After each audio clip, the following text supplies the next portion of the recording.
La bourse est l'un des secteurs qui a rendu beaucoup de personnes multimillionnaires, je dirais même multimillionnaires dans le monde entier. Warren Buffett, l'un des hommes les plus riches de l'Amérique, est l'un des cas illustratifs.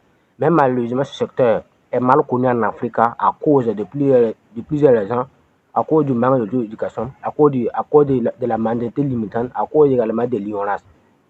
Donc, dans cette vidéo, nous allons parler de les indices. Qu'est-ce qu'un indice boursier? Parce que beaucoup de personnes m'ont posé la question à quel moment on parle des indices boursiers, à quel moment on parle des ETF. Donc, nous allons éclaircir ça. Qu'est-ce qu'un indice boursier ou qu'est-ce qu'un ETF? Donc, si vous venez de me découvrir, moi, c'est Adama Sawaro. Dans cette chaîne, je parle également du business, je parle également de l'éducation financière et de la technologie. Si l'une des thématiques vous intéresse, sachez que vous êtes au bon endroit. N'oubliez pas d'activer la cloche de notification pour en les éventuelles vidéos que je partagerai sur la chaîne. Comme je le disais au début de la vidéo, nous allons parler de la bourse, plus précisément des indices boursiers. À quel moment on parle des indices boursiers? Donc, vous devez savoir qu'un indice boursier, c'est un palier d'action. Quand on dit un indice boursier, c'est un palier d'action.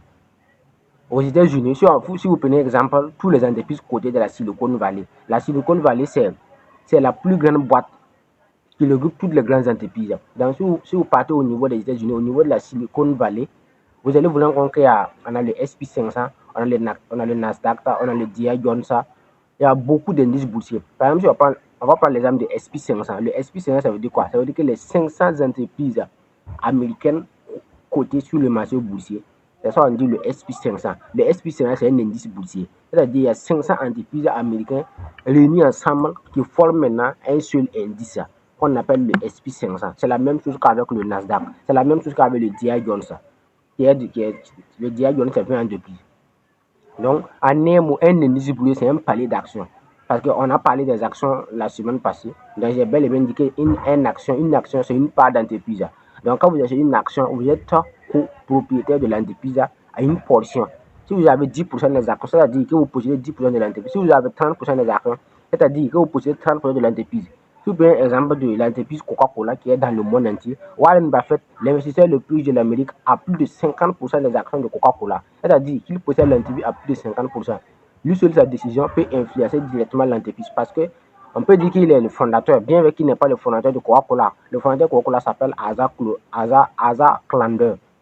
Mais Warren Buffett actuellement est l'actionnaire le plus important de l'entreprise.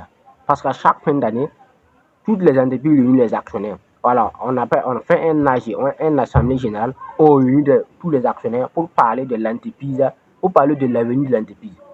Et chacun maintenant propose des décisions, chacun maintenant propose des idées, des solutions, à quelle mesure on va faire maintenant pour passer l'entreprise à une échelle. Donc, lors de ces assemblées générales, c'est l'actionnaire, c'est le plus grand actionnaire, lui sa décision pèse plus important. Par exemple, Warren Buffett a dépassé les 50% des actions de Coca-Cola.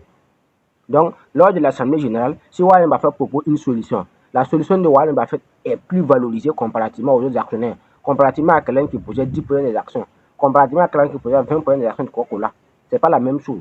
Donc, même les décisions qu'on prend concernant l'avenir de l'entreprise dépendent des actionnaires ou dépend de la puissance du nombre d'actions que la personne a. Donc, maintenant, au niveau des indices boursiers, maintenant, ça c'est plusieurs actions, ça c'est plusieurs entreprises qui sont cotées. Voilà, mais en Afrique, sur le marché boursier de la BLV, pour le moment, bon, il n'y a pas des, bon, peut-être qu'il y en a, mais je n'en sais pas. Sinon, au niveau du marché boursier de la BLVM, à l'heure actuelle, ce que je sais, c'est 48 sociétés qui sont cotées. Voilà, 48 entreprises qui sont cotées sur le marché boursier de la BLVM, dont 35 en Côte d'Ivoire. Ici au Burkina Faso, on a 3 entreprises qui sont cotées. C'est Coris Bank International de M. Idrissa Nassa, l'un des hommes les plus du Burkina. On a également la BOA, la Banque d'Afrique, la BOA Burkina qui est cotée. On a également Move Burkina, communément appelé Onatel, qui est coté également sur le marché boursier. Donc il y a 3 entreprises seulement. Donc au niveau du marché africain, plus précisément de la BFM, je ne sais pas si c'est les indices boursiers. Sinon aux États-Unis, même en Europe, que ce soit le marché boursier de Londres, que ce soit le marché boursier de Tokyo, que ce soit le marché boursier de Paris. Donc tous les grands marchés, il y a des indices boursiers. Et les indices, ce sont les paliers d'action. C'est-à-dire plusieurs entreprises qui se sont réunies maintenant pour coter en bourse. En ce moment maintenant, ça sera très difficile pour que l'entreprise disparaisse. Par exemple, le SP500 existe depuis les années 1926. Depuis le SP500 existe même, ça vaut plus de 2 siècles. Pourquoi? Parce que comme c'est 500 entreprises qui sont réunies pour coter. Donc, même s'il y a 400 entreprises qui ne vont pas, qui est en baisse, les 100 là seront toujours en hausse. Donc, ça sera très difficile, je dirais même presque impossible que tous les entreprises vont chuter au même moment. C'est ça qui fait la différence entre les indices boursiers. Ce qui fait que les indices boursiers, c'est encore plus sécurisé. Mais les indices boursiers, c'est moins rentable. De la même manière que c'est plus sécurisé, c'est moins rentable. Parce que tous les entreprises ne vont pas chuter au même moment, ce n'est pas possible. Au moment où ces entreprises vont chuter, d'autres vont monter. Donc, ce qui rend l'indice là, c'est qu'à moyenne, l'indice est toujours positif. Parce que si on va somatiser la baisse et on va somatiser la hausse, on va se rendre compte que la moyenne, là, depuis le SP500 sort toujours positif. Il peut faire une baisse de 5, de 10% et une hausse de 15 ou 20%. Donc, si on fait la moyenne, on se rend compte qu'il y a une augmentation moyenne de 5% ou de 10%. Et momentan, Tammy Kabal l'a si bien dit que le marché boursier aussi, depuis le 2 siècles, a une augmentation moyenne de 10% par an. Mais généralement, c'est les indices boursiers qui peuvent garantir une augmentation moyenne de 10% par an pendant plus de 2 siècles. Sinon, les entreprises privées, c'est un peu compliqué. Par exemple, puisque aux États-Unis, pour être coté, c'est facile d'être coté aux États-Unis. Comparativement au marché boursier de la BRM, là-bas, c'est extrêmement compliqué. Pour pouvoir coter sur le marché boursier de la BRM, c'est très, très compliqué. Il faut forcément faire tes prix. Il faut atteindre un certain niveau. Si tu ne peux même pas faire un chiffre d'affaires de minimum 2 milliards par mois, si tu ne peux même pas faire un chiffre d'affaires de 2 milliards par mois, ça sera très difficile de coter sur le marché boursier de la BRM. Parce que là-bas, c'est encore plus compliqué. Comparativement au marché américain. Là-bas, une boîte, un start-up qui vient de lancer peut être coté sur le marché boursier. Et du jour au lendemain, les start-up explosent. Boum. Donc, il y a des entreprises qui font, il y a d'autres même qui font minimum 3000% sur le marché boursier. Or, pourtant, l'entreprise veut faire un chiffre d'affaires de 100 000 $. Mon mentor Tammy Kabal l'a si bien dit. Il y a des entreprises qui font un chiffre d'affaires de 100 000 $, 200 000 $. Or, pourtant, sur le marché boursier, l'entreprise a fait 10 fois 3 000. Donc, Tammy a dit qu'on appelle ça la psychologie de la foule. Donc, quand les gens vont à un endroit seulement, voient que l'action commence à monter, tout le monde achète et boum, l'action ne fait que monter. Cela ne veut pas dire qu'il y a des fondamentaux. La preuve est que l'entreprise va faire un chiffre d'affaires d'1 million d'euros ou d'1 million de dollars. Donc, c'est ça la différence entre les indices et les indices boursiers et les actions.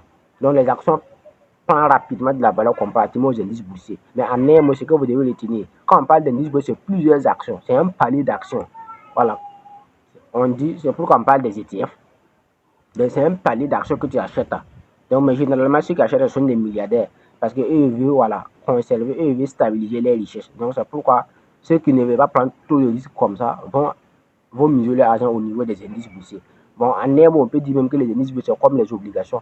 Voilà, c'est très sécurisé au fait, comparativement aux actions qui prennent la valeur rapidement et qui peuvent également perdre la valeur rapidement, surtout sur le marché américain. Là-bas, ça peut basculer du jour au lendemain. La Tesla a perdu 70% de sa valeur en 2025.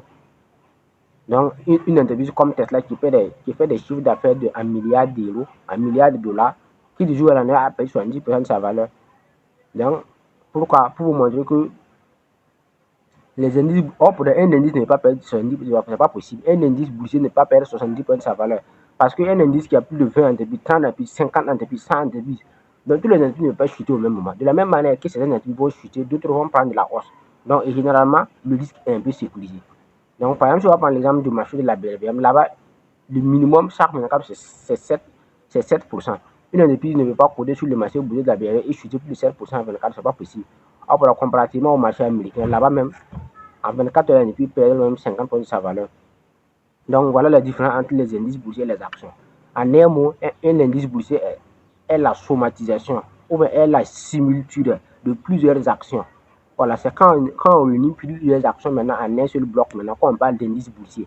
Voilà. Mais si c'est une seule action maintenant, on parle de l'actionnaire, on parle des actions. Mais dès lors qu'on réunit les entreprises, par exemple, au Burkina Faso, on parle de l'entreprise de M. Idrissa Nassa, on parle de l'entreprise de M. Bonko Mamadi Ibrahim, on parle de l'entreprise de M. Bouleyman Nana qui est Cimetal, on parle de l'entreprise de M. Abdou Service qui est sa société immobilière, on parle de l'entreprise de PDG de Total, on parle de l'entreprise de PDG de Staffa, de l'AIMO. Donc, on réunit toutes ces entreprises-là et puis maintenant, on cote maintenant sur le marché boursier. Là, maintenant, on parle maintenant d'indices boursiers. Voilà, donc voilà ce que je voulais dire concernant les indices boursiers. Si cette vidéo vous a plu, ou bien si vous avez des incompréhensions concernant les indices boursiers, vous pouvez les mentionner dans les commentaires et je prendrai le plaisir de revenir là-dessus. Voilà, et comme toujours, c'était Adama Sawargo, la vision qui vous transforme.